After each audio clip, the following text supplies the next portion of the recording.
Салам радиосунда жаңылыктар.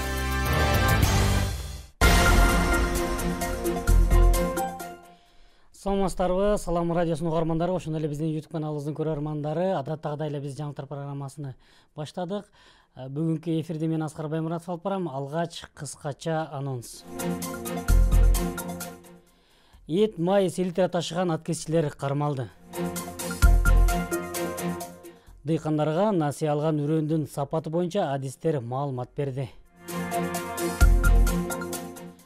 Баткен шаардык мэриясына мамлекеттик кызматкерлер тандалды. Эми ушул жаңылыктарды кенен айтып беребиз. Эт, май, селитре ташыган ат кесчилер кармалды.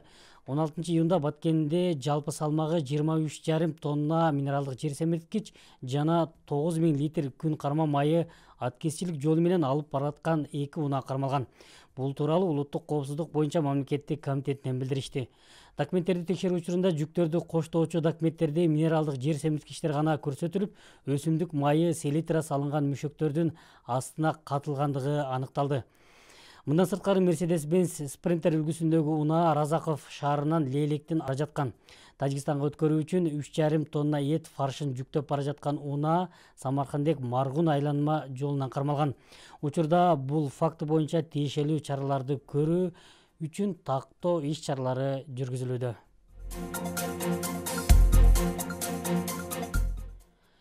Дыйкандар насыяга алган үрөндүн сапаты боюнча адистер маалымат берди. Буга чейин Таластын Манас районунда дыйкандар насыяга алган арпа өрөндөрүн кара көө каптап жатканы айтып чыгышкан. Кабар агенттигиндеги маалымат жыйынында Айыл чарба министрлигинин орун басары Азамат Мукашев Таластын Манас районуна 2 ай өкмөтүндө Вакула сортундагы арпада кара көөнүн болушу байкалгандыгын ырастады.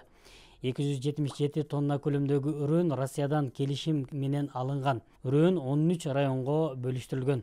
Мукашевдин айтымында кара көөнүн биринчи фактысы катталгандан кийин Семена Ставрополя фирмасына кара чара көрүү боюнча маалымат жиберилген. 20 июнда аталган фирманын жетекчилиги Кыргызстанга келери компенсация маселеси сүйлөшүүлөрү айтылды. Мукашев жаратылышта бул сыяктуу оорулар дайыма болуп келерин белгилеп, бул учурда алдын алуу иштери жүргүзүү керектигин кошумчалап кетти. Министрликтин өкүлү Дамир Байдалиев болсо, бул кара көө 2 жылда өнүгөт. 2 жылдан кийин пайда болот. Мындан трагедия кылуунун кажети жок. Бир гана түшүмдү кийинки жылы үрөн катары пайдаланууга болбойт.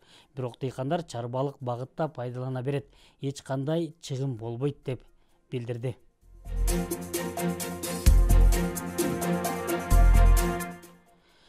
Баткен шаардык мэриясына мамлекеттик кызматкерлерди тандалды. Баткен шаардык мэриясынын ички кадрлар резерви түзүү боюнча ачык сынак өткөрүлдү.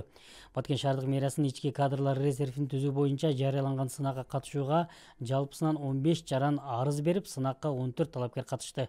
Конкурстун биринчи шартына ылайык 14 талапкер тест тапшырып, тиешелүү упайды 4 талапкер камсыз кылды. Жобо боюнча экинчи бөлүккө жетишүү упайды камсыз кылган 4 жаран чакырылып, Баткен шаардык мэриясынын алдындагы конкурстук комиссиясы тарабынан аңгемелешүү жүргүзүлдү. Жыйынтыгында Баткен шаардык мэриясынын алдындагы комиссия аңгемелешүүгө катышкан 3 талапкерди Баткен шаардык мэриясынын ички кадрлар резервине киргизүү боюнча чечим кабыл алышты.